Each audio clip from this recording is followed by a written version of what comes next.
Welcome, friends, to Crazy Women Country, where women's voices matter.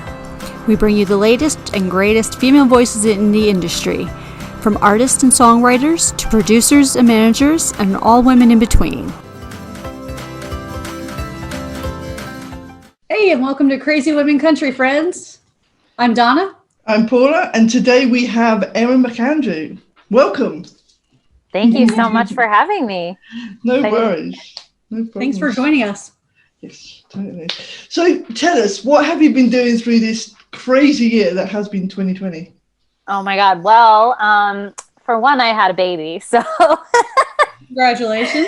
Thank you. So obviously that's been taking up a lot of my time this year. And I'm obviously still in with music and everything. It's just, I've kind of allowed myself to take a little bit of a break. Because as we know, like this past year, gigging hasn't really happened. So even though I would normally be getting back to that, probably like 3 or 4 months ago, they didn't really happen. So I've kind of just been taking the time to like really, hone in on my craft and where I want to take my career next. And, all the while, like still trying to find gigs. I actually have a gig this weekend, which is nice. It's like my first gig since I had the gig there last month.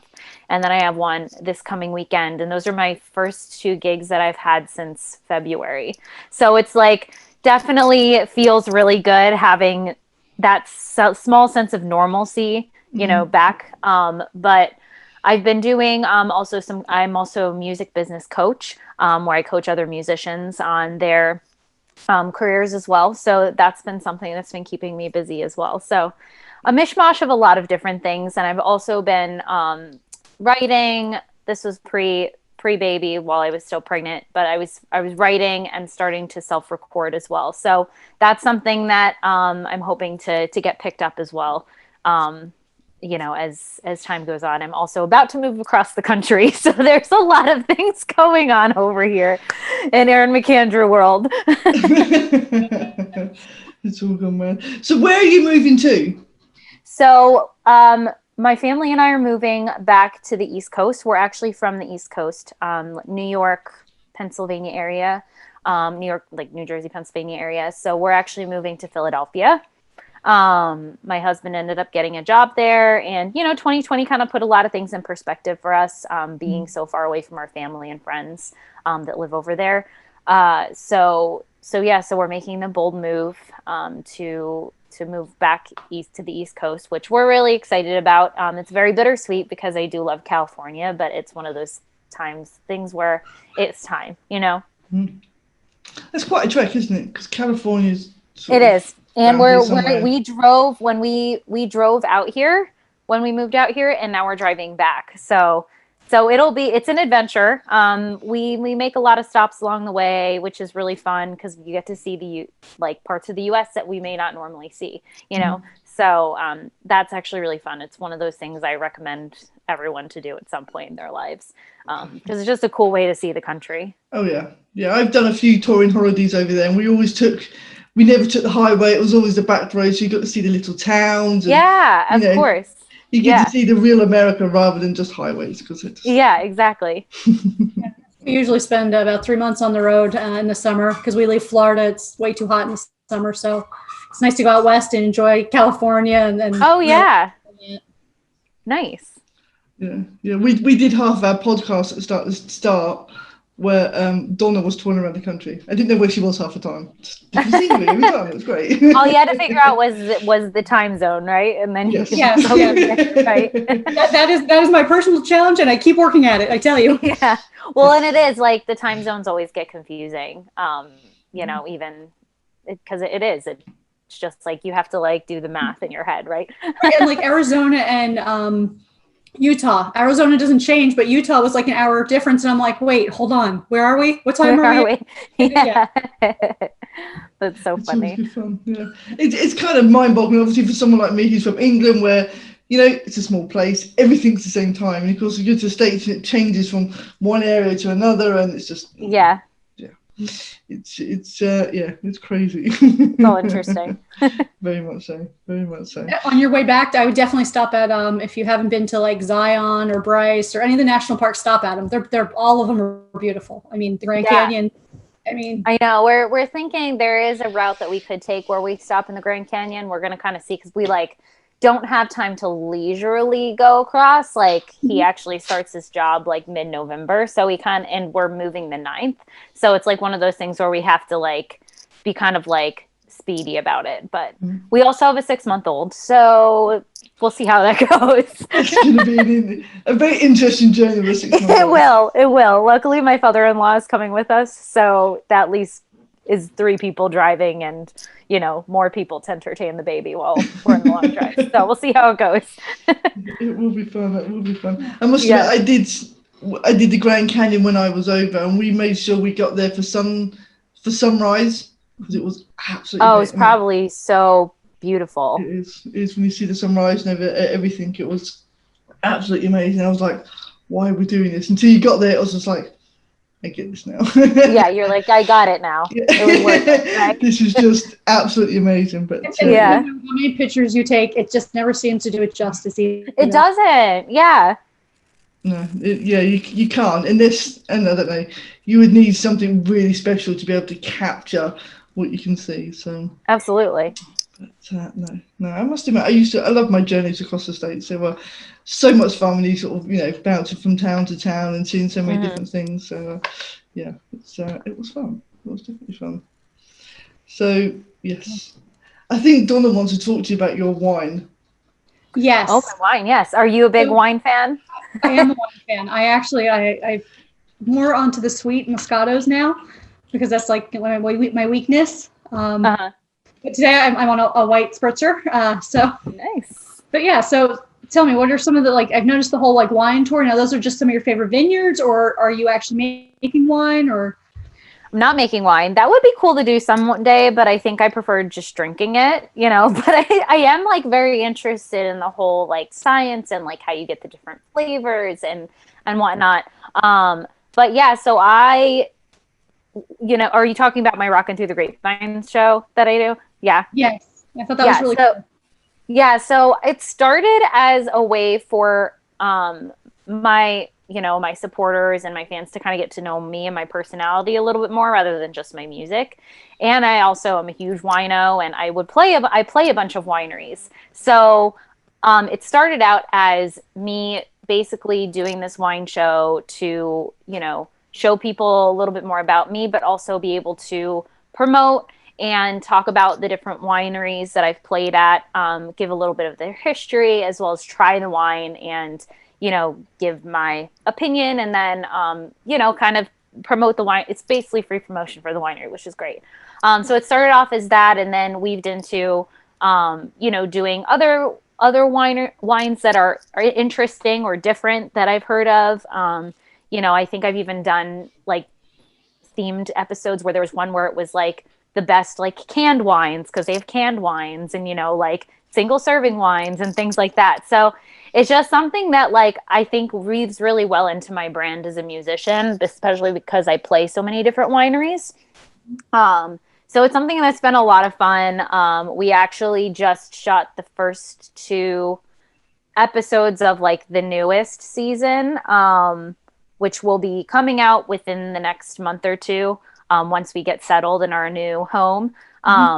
But I'm excited. It was really exciting to be able to, film those again, because I obviously hadn't been able to do it before because I was pregnant. So it's fun to be able to get back in the groove with those again, and try more different wines. And one of the cool things I think is there's so many different kinds and so many different flavors, and depending on where, we've lived in California for 3 years at this point, and just the amount of wineries out here and different kinds of wine that I've tried out here is really, really great. And I've actually found, since we moved out here, that I was only a red for most of the time. For a really long time, I really only drank red, and I didn't really like white.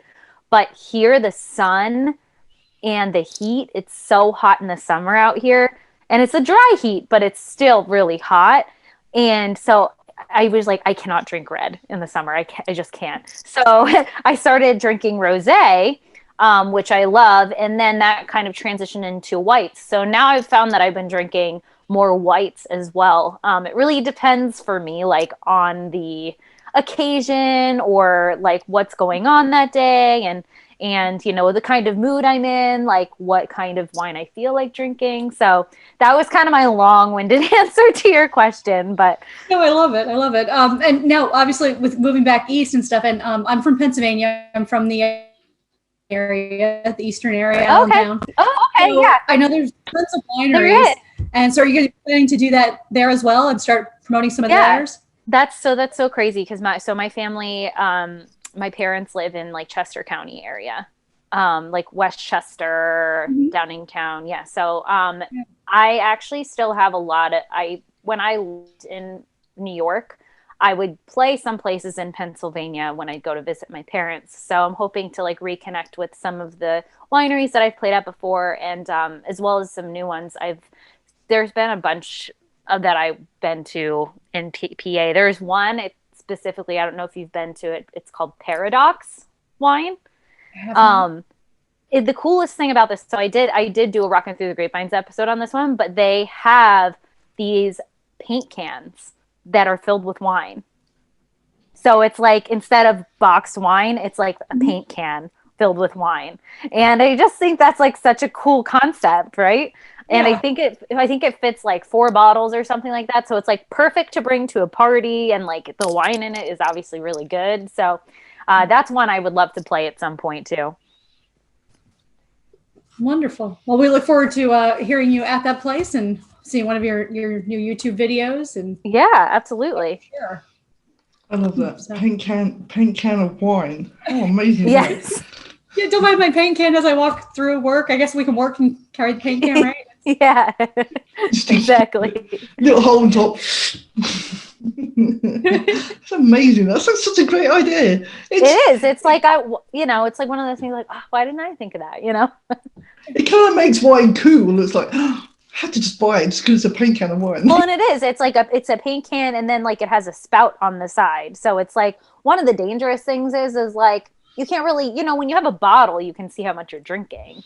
But like when you have a paint can, like it's a paint can, you can't see inside. So that can be dangerous. If you're Before you know the paint can's gone, you're like, yeah. Yeah. 4 bottles of wine? No. We just had one paint can, officer. No. Yeah, exactly. Let's do one paint can. We talk about. I'm not driving. It's okay. Yeah. I love that. That's such a great answer. That'd be cool. So who are some of your sheroes that got you inspired to play music? Well, from a very young age, I've always been very much into music and musical theater and, a lot of theatrical stuff. So I really started my roots in like Broadway. And like Annie was one of my favorite loves when I was younger. I used to like sing it at the top of my lungs when I was like 4 or 5 years old. So like I grew up with a lot of that type of music. And then really kind of transitioning into like my adult life, Kelly Clarkson for a very long time has always been one of my idols. Little pun there since she was on American Idol. But yeah, I've always loved her. I love everything about her. Like I'm actually like, I love watching her show. I don't know if you guys have seen her show, but her show is great. I just love how authentic and like down to earth she is. So that makes me love her even more. And just her voice is incredible. And yeah, I just love her story and just the type of, person she is. She's always been someone that I've always been influenced by, and even her music too, like got me through a lot of rough times in my angsty, like teenage and early 20 years. I also am a huge fan of Sara Bareilles. I actually have her lyrics tattooed on my arm from her song Chasing the Sun. So she's a huge inspiration of mine. Her songwriting is just incredible. And I love a lot of like the classics too, like Stevie Nicks and Joan Jett. I'm a huge Joan Jett fan. Trying to think of who else. Yeah, like I love Fleetwood Mac, Joni Mitchell. I'm blanking. Oh, Miranda Lambert, like a lot of the like those country musicians as well. And even like more recently, I know she's still like up and coming, but again, I'm very like I love her story with Carly Pierce. She's like fairly new into the country scene, but like she's just been like killing it and doing great, and like I just am really inspired by her story, and her music is great too. She actually talks a lot about wine, and I'm like, oh, I needed to get in there just a little sooner. You know, I'm like she has my idea. No, but but yeah, I love her too. So I'm sure there's ones I'm forgetting, but those are some of the ones that immediately come to mind. Well, if you could talk to anyone, and dead or alive, who would it be? That is like, oh, my answer is always Walt Disney. I am a huge like Disney fanatic. And it's like one of those things where I'm sure he knew his legacy when he was alive, but like, I don't think he quite realized how big it was going to be and the impact that it was going to have on so many people's lives. And it's one of those things where I'd love to just sit down with him and like, just figure out like how his brain worked. Like he had so many times where he failed with, you know, Disneyland and different things like that. And a lot of projects fell through, but he just kept going. And I just, you know, I'm a huge Disney fan, but I'm also a Walt Disney fan. Like, I just think that his story is incredible. And like, you know, I'm living in California. We were annual pass holders to Disney, and it sucks because we haven't been able to go this year because of, you know, them being closed. But it is just, it's a fascinating thing to me that somebody could think up an idea and basically create a whole culture of people that are fanatics about it. Like, I mean, I consider myself a fanatic, but there's people that are even so much more, you know, fanatical about it than I am, you know? So that's always my answer to that question. Cause I just think he would be amazing to sit down with and just pick his brain. Like, you know what I mean? He's amazing. I love Disney. Disney is my all-time thing. Disney films. I think I probably watched. And it's like everybody can connect in some way to one film. You know, even if you're not a huge fan of, you know, him as a person, because there are some people that aren't a fan of him, or like it's not really your thing. There's still a movie at some point of his that you connect with and you resonate with, that inspires you, or that ties you, you know, that it's tied to your childhood and growing up with. So yeah, you can never hide from Disney. It's just absolutely amazing. It's always there. Yeah, it's just perfect. I love Disney. Yes. It's amazing. So yeah, I'm with you now. I want to sneak in on that meeting. Yeah, right. I'll just sit in the background and watch. That'd be cool. Yeah, because I love the fact that the failure, I mean, that was the one thing that he was known for, was he had failed so many times, went bankrupt, everything, and you know, he just kept pushing at it and persevering, and yeah, it's just amazing. He was amazing. He was absolutely amazing.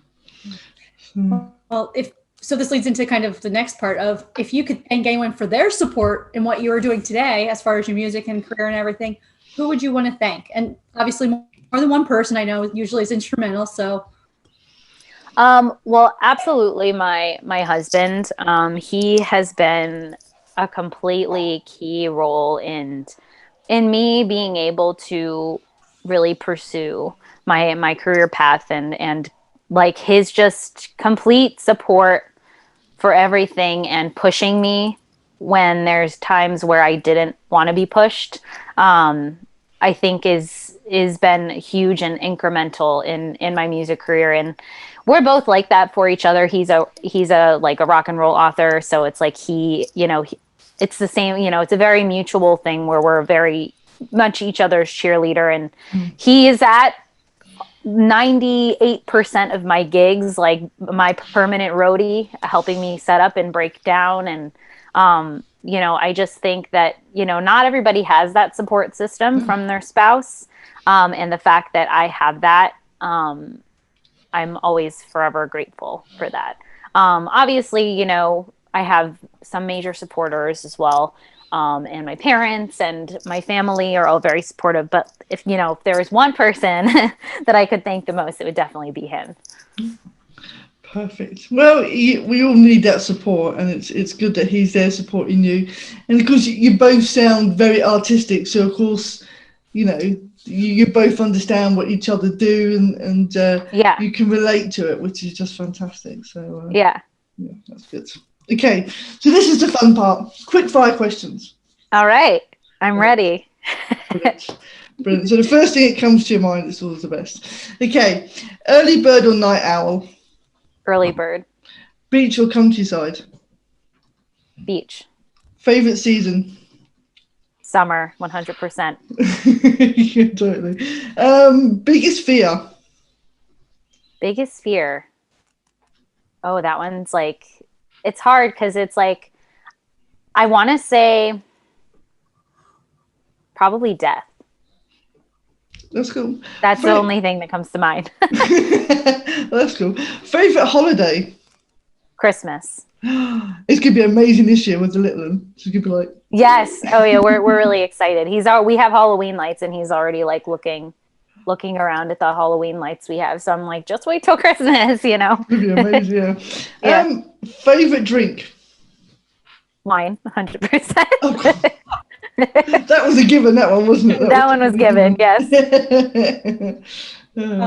If you were a musical, what musical would you be? Probably, this is again kind of tying into my whole Sara Bareilles, love, is probably Waitress or Once. Nice. I think because they're like really up there as like some of my favorites, and they're a little more modern than some of the other musicals, but I love a lot of the classics too. So if you were a film genre, what genre would you be? Romantic comedy. So now let's go back to Disney. If you're a Disney character, what Disney character would you be? I love this.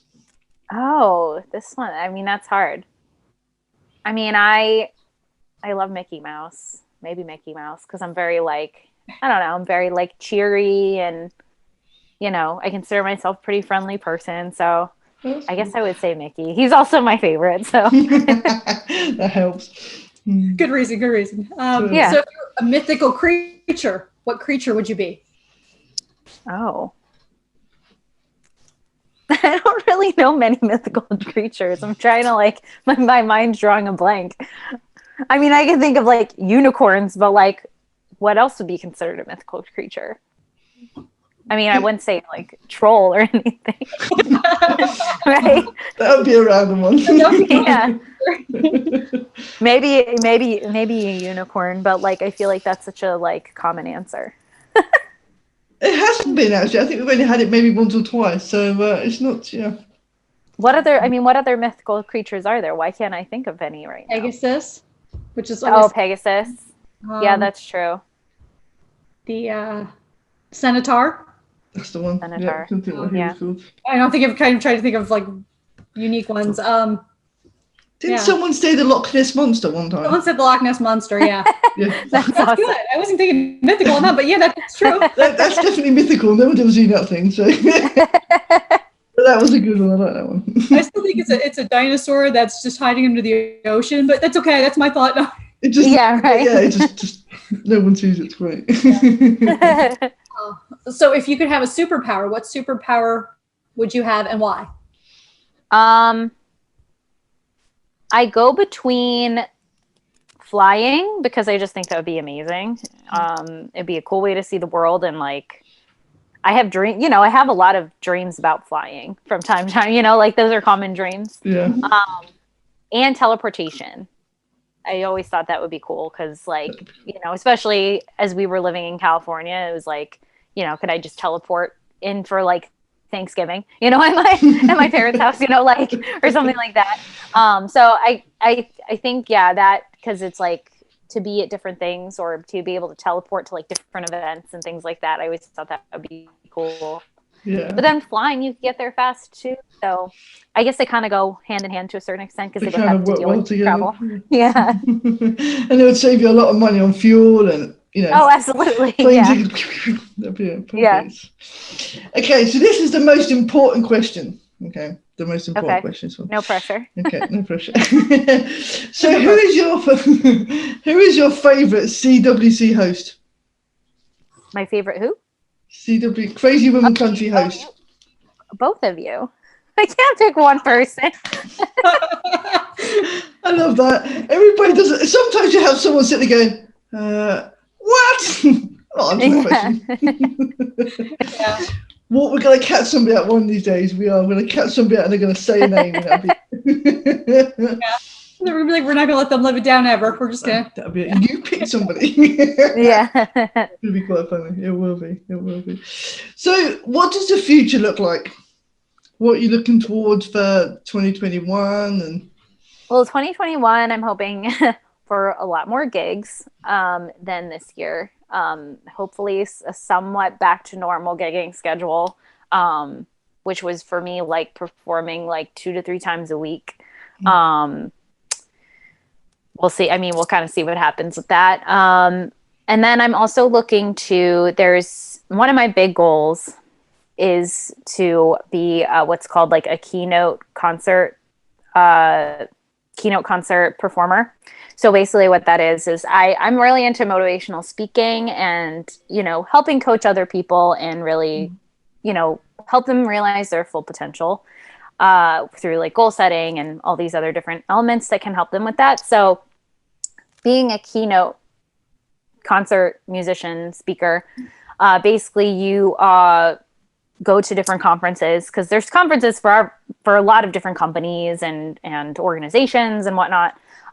Basically with that, you're going and you're the motivational speaker, but you weave your music into the motivational speaking. And some of my music has the inspiration elements in it. So it's really a lot about sharing your stories and sharing different things and helping coach other people to realize their full potential. So that is what, again, this is the kind of this year really kind of like, I think hit hard for a lot of musicians, but it also made me realize I was like, well, a lot of the things I want to do with my music career, I can't do right now physically. yeah. In reality can't, because there's no conferences and there's not as much gigs. So once a lot of those things come back, that is my definitely in my path. I'm like, because I love both of those things and it's kind of melting my two passions. I'm also in the process of writing more music and you know, finishing up a lot of those recordings that I was doing earlier this year. So definitely new music hopefully within 2021, if not that, like beginning of 2022. But I would like to get my release out by probably mid next year if I can. That might be a little lofty, but we'll see. So, and it's going to be like an EP, so like 3 or 4 songs. And then just obviously continuing coaching other musicians and helping them with their music career as well. But I'm really excited for 2021. You know, I think 2020 for a lot of us musicians really hit us hard in a lot of ways. And, you know, financially, emotionally, I mean, as it did for a lot of people, you know. So I'm really looking forward to 2021 and hoping that I can start to move some of these things forward that I've been wanting to work on. Perfect. Well, good luck for 2021. It can't be any worse than 2020. Exactly, you too. But yeah, perfect. Yeah, so good luck for 2021, and obviously with little one. So what did you have? Thank you. We did. Oh, a little boy. Yeah. Aww. Yeah. That is so cool. Because we tried to book you before, but obviously it was clashing around the time that you were due and everything else. So we had to sort of to move it all and everything. But so sweet. Yeah. So yeah, it's crazy. Time just disappeared. So it's going to fly even faster now. I know, it's so true. You've got all these milestones to go to, you know, the first Christmas, first Halloween, first birthdays. It's all just going to be an amazing rest of this year sort of thing. Yes, with the holidays. Yeah, perfect. It's going to be amazing. And obviously, since you've been in California, have you gone home for the holidays to your families and stuff like that? Or 2017 and 18, I did. Because of my husband's job, he wasn't able to come home with me. So that was a little hard. So like last year, after 2 years of, it was nice to be with my family and even actually visit his family. But the fact that he wasn't with me, it's hard, So last year we were actually here for all of the holidays. And then obviously now we're moving back east, so we'll be there just in time for Thanksgiving and Christmas this year. So that'll be wonderful. We're really looking forward to it. And it's going to kind of be one of those things where we're going to realize like, because, we have one of those things where we're like, kind of like, it's very bittersweet. We love California and we're like, we know when we get back to the East Coast, like if we have a really bad snowstorm for a few times, we're going to be like, what did we do? Because, one of the reasons we moved was to get out of the cold weather. Obviously it was for career purposes as well. But yeah, we're still very excited to be able to spend the holiday season with our families. So that's good. Fantastic. Wonderful. And let them be able to see his first snowstorm. That'd be amazing. Yeah. No, that'll be cool. I mean, and it'll be our first. Well, there was a snowstorm when I was home one of the years, but yeah, I mean that'll be cool too, because if you think about it, there's a lot of kids that are probably born in California that grow up in California and really never see snow until they're like older, Until they move away and then realize, what did we do this for? Let's get back to the sun. Yeah. But no, that would be amazing. Absolutely. Yeah. It'll be so much fun. So yeah, good luck with the journey across. Thank you. It'll be fun. Yeah, we look forward to hopefully having you on the show again next year. And I would love to be back. That'd be fantastic. And we can hear about your music. If anything else is progressing, that'd be great. So yeah, thank you so much for joining us. It was and thank you so much for having me today. This was fun. No worries.